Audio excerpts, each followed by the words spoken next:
রমজানের ঈদের চাইতে কোরবানি ঈদ একটু ব্যতিক্রম। এই দিনে ছেলে মেয়ে উভয়ই হচ্ছে কাজে ব্যস্ত থাকে। সকালে ঈদের নামাজ পড়ে ছেলেরা ব্যস্ত হয়ে পড়ে কোরবানি দিয়ে গরু কাটাকাটিতে, আর দুপুর থেকে মেয়েরা সেই মাংস রান্না আর প্রসেসিং করতেই ব্যস্ত হয়ে পড়ে। আসসালামু আলাইকুম এভরিওয়ান, ইশরাত জাহান লাইফস্টাইলে ঈদ স্পেশাল ব্লগ নিয়ে টুকিটাকি আমি আজ ঈদের দিন কি করেছি সেটাই শেয়ার করতে যাচ্ছি আপনাদের সাথে।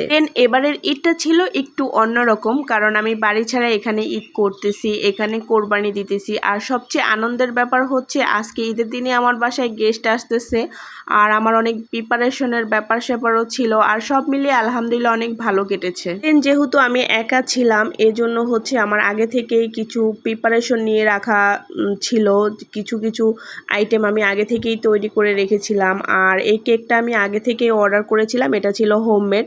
দেন এখানে আমি করেছিলাম chicken fry and chicken cutlet. Then আজকের আয়োজনে আরও রেখেছিলাম দুইটা ফুডিং, একটা ছিল তো এমনি নর্মালি ফুডিং, আর একটা ফুডিং ছিল 2 লেয়ারের, একটা মিল্ক আর একটা ম্যাঙ্গোর মিলে একটা ফুডিং করেছিলাম। ওই ফুডিংটা অনেক মজার ছিল।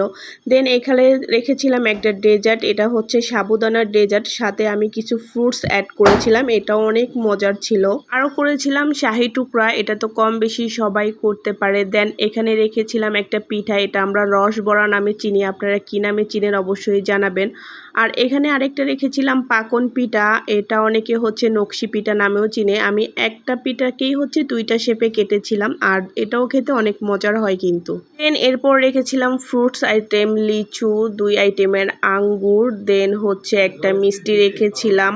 রেখেছিলাম এখানে আরেক আইটেমের একটা পিঠা, যেটা একটু শুকনো টাইপের পিঠা ছিল। দেন ছিল মালটা, আপেল, আর আমি হচ্ছে এখানে আমের একটা জুস করেছিলাম।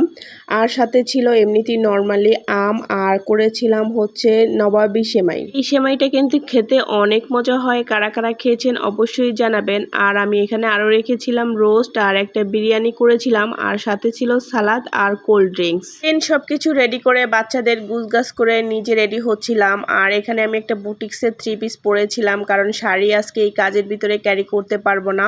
তারপর ভাবলাম যে কি গহনা পরা যায়, তারপর ভাবলাম যে আজকে একটা ভারী কানের দুল পরি, আর যেই ভাবা সেই কাজ, এখানে আমি একটা হচ্ছে ভারী ঝুমকো নিয়ে নিলাম পরার জন্য। দেন এই ছিল আজকে আমার ঈদের দিনের আয়োজন। তাছাড়া দুপুরের পর থেকে আবার মাংসের প্রসেসিং শুরু হয়ে যাবে। দেন আপনাদের ঈদ কেমন কাটলো, কিভাবে কাটলো অবশ্যই জানাবেন। ভিডিওটি ভালো লাগলে লাইক কমেন্ট করে সাথে থাকবেন। ধন্যবাদ সবাইকে, আল্লাহ হাফেজ।